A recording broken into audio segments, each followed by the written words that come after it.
안녕하세요. 한방정보통의 김남식 원장입니다. 오늘 이 시간에는 협착증에 대한 얘기를 조금 더 나눠보고자 합니다. 많은 분들께서 이제 협착증 진단을 받고 한의원에 내원을 하게 되시는데요. 그 협착증 중에는 진짜 협착증이 있고 가짜 협착증이 있습니다. 이게 무슨 말인가? 협착증이면 다 협착증이지 진짜 협착과 가짜 협착이 있냐라고 생각을 하실 수 있는데요. 오늘은 진짜 협착증은 무엇이고 가짜 협착증은 무엇인지에 대해서 하나씩 설명해 드리도록 하겠습니다.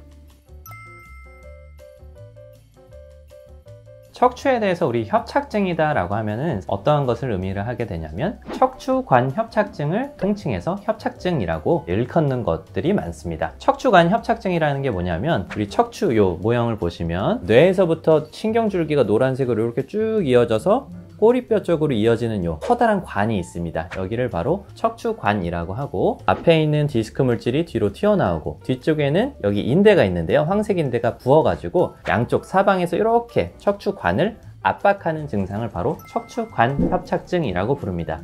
척추에 생기는 나 협착증에 걸렸어요 하는 것은 척추관 협착증을 의미를 하게 되는 것이고요. 하지만 우리가 일반적으로 엑스레이를 찍거나 가벼운 검사를 통해 가지고 협착을 진단받는 경우에 척추관 협착증이 아닌 뼈 사이가 좁아진 협착을 진단받으시는 경우들이 많습니다. 그것을 바로 가짜 협착증이라고 제가 이름을 붙였는데요. 가짜 협착이라고 진단받으시는 건 또 무엇인지 설명해 드리도록 하겠습니다.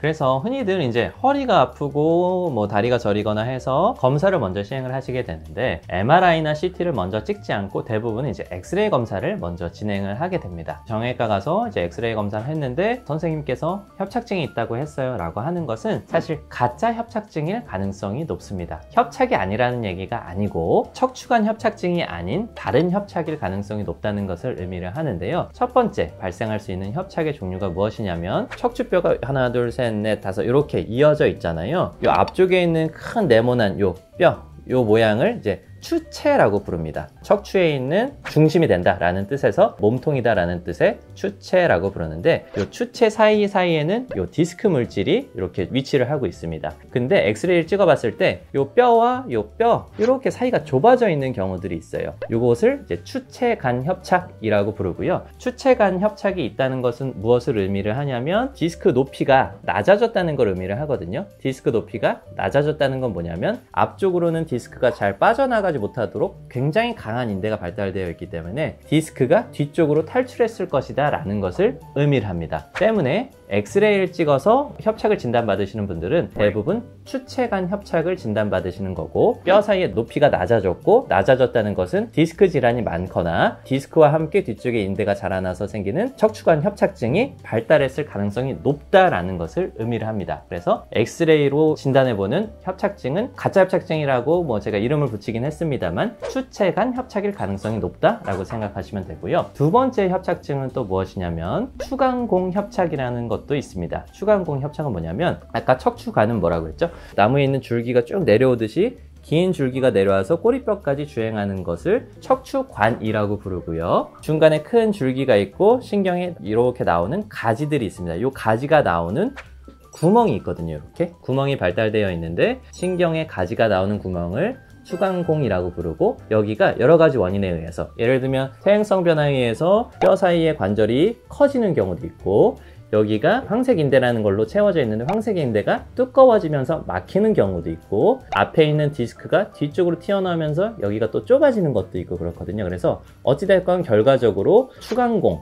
요 신경에 가지가 나오는 구멍이 좁아지는 것도 우리 협착이라고 부를 수 있고 이것도 가짜 협착증에 속할 수 있습니다. 척추관 협착증이 아닌 협착증입니다. 그래서 이것은 추간공 협착증이라고 부릅니다. 엄밀히 따지면 척추관 협착증, 그러니까 진짜 협착증이라고 부르는 것은 MRI나 CT를 찍어야지 알 수 있는 거거든요. 엑스레이를 찍었을 때는 뼈밖에 보이지가 않습니다. 뼈 사이의 간격이나 뼈 사이의 공간이 좁아진 거는 판단할 수 있어요. 그러니까 추체간 협착이라든지 추간공 협착은 어느 정도 엑스레이로 진단을 할 수가 있는데 척추관 협착을 진단하기 위해서는 엑스레이뿐만 아니고 CT나 MRI와 같은 연부 조직, 그러니까 뼈 말고 디스크나 뒤에 있는 인대를 같이 볼 수 있는 CT나 MRI를 촬영을 하셔야 진짜 협착증, 척추관 협착증을 진단할 수 있다라고 생각하시면 되겠습니다. 그래서 여러분들께서 한의원에 내원하셔가지고 저 정형외과 갔다 왔더니 협착증이라고 해요. 그래서 협착증 치료 좀 해주세요. 이렇게 말씀들을 많이 하시는데 실제로 보면 엑스레이만 찍고 내원을 하신 분들이 꽤나 많거든요. 엑스레이만 찍고 내원하신 분들은 아까도 말씀드렸듯이 뼈 사이의 간격이 좁아져 있는 추체-간 협착일 가능성이 높고요. 그것은 그 부위에 디스크나 협착증이 있을 가능성이 높다는 것을 의미할 뿐이지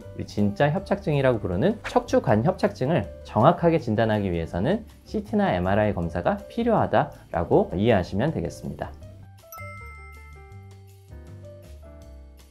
이렇게 협착증의 종류를 가려내야 되는 이유는 증상의 경중의 차이도 있고 치료의 방법도 차이가 있기 때문에 그렇습니다. 가짜 협착증이라고 말씀드린 추체-간 협착이라든지 추간공 협착인 경우에는 신경의 줄기가 사방에서 다 압박을 해버리는 척추관 협착증에 비해서는 증상이 좀 경한 경우가 많고요. 반면에 신경의 줄기가 사방에서 다 압박이 돼버리면 아무래도 가지가 압박이 되거나 아니면 디스크나 있는 경우에 비해서는 증상이 더 센 경우들이 많습니다. 때문에 척추관 협착증이 조금 더 중하다, 똑같은 정도의 협착이 있다면 척추관 협착증이 조금 더 심한 질환이다 라고 이해를 하시면 되겠고요. 또 한 가지는 협착이 생긴 부위에 따라서 치료의 방법이 좀 달라지게 됩니다. 추체-간 협착증, 뼈와 뼈 사이 간격이 좁아진 협착증 같은 경우에는 사이에 있는 디스크가 뒤로 탈출했을 가능성이 높기 때문에 주변으로 디스크에서 생기는 염증 반응을 줄여주기 위한 치료가 들어갈 수가 있겠고, 특히나 뼈 사이 간격이 좁아졌을 때는 견인을 목적으로 하는 추나요법이 들어가면 훨씬 더 효과적이라고 할 수가 있겠습니다. 두 번째, 추간공 협착증이라고 말씀드렸죠. 이 신경의 가지가 나오는 구멍이 좁아진 경우에는 침치료 자체가 이쪽으로 접근하는 침치료가 많이 이루어져야 됩니다. 그래야 그쪽에 있는 신경 주변에 염증이 생긴 것들이 좋아질 수 있고, 그거는 이제 약침이나 봉침 같은 걸 주변으로 뿌려주거나, 이제 양방에서는 이제 스테로이드와 같은 염증을 확 줄여주는 주사를 뿌리게 되고요. 그렇게 치료를 해주거나 보침 같은 걸 이용해서 추간공, 여기가 좁아져 있는 것을 또 이완시켜줘야 됩니다. 때문에 추간공 협착이 있는 경우에는 그쪽으로 침치료가 직접 들어가야 되기 때문에 또 중요하고요.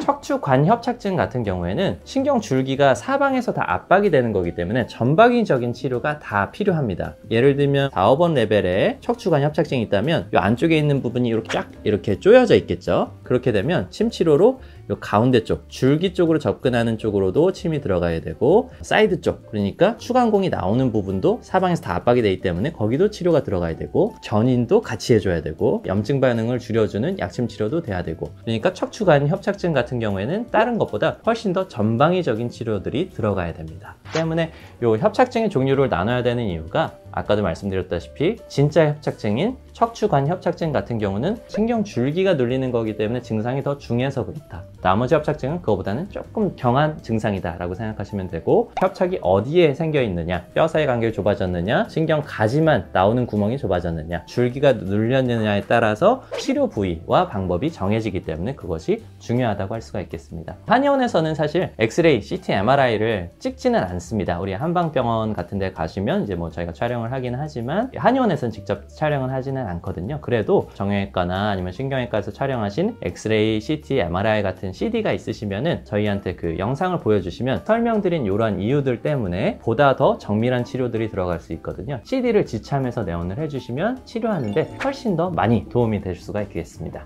지금까지 진짜 협착증과 가짜 협착증이 과연 무엇인가에 대해서 설명을 해드렸습니다. 진짜 협착증이라고 부르는 척추관 협착증은 뒤쪽에 있는 신경줄기가 다 좁아지는 것이고, 정확하게 진단하려면 CT나 MRI를 꼭 찍어봐야 된다라고 생각해 주시면 되고요. 가짜 협착증이라고 부르는, 뭐지 제가 만들어낸 말이긴 하지만 추체-간 협착이나 신경줄기가 나오는 추간공 협착 같은 경우에는 엑스레이 같은 걸로 진단을 할 수도 있다라고 이해를 해주시면 되겠습니다. 증상의 경중도 다르고 치료 방법도 다 다릅니다. 협착증 같은 경우는 침치료가 굉장히 효과적이라고 보고된 연구들이 되게 많아요. 굉장히 많습니다. 특히나 협착증 가지고 계신 분들이 가장 큰 숙제는 뭐냐면, 평소에 이제 통증을 줄여주는 역할도 중요하지만 수술을 하기 싫어하시는 분들이 많습니다. 그 수술을 피하기 위해서 어떻게 보존적인 치료를 잘 진행해야 되냐라고 이제 궁금해 하시는 분들이 많은데요. 침치료를 시행을 하게 하게 되면 장기적인 치료를 시행을 했을 경우에 수술을 하는 가능성을 36%나 줄여준다고 하는 대규모 연구 결과도 있습니다. 이렇게 효과 좋은 침 치료를 이용하셔가지고 진짜 협착이든 가짜 협착이든 잘 관리를 시행해 주시면 좋겠습니다.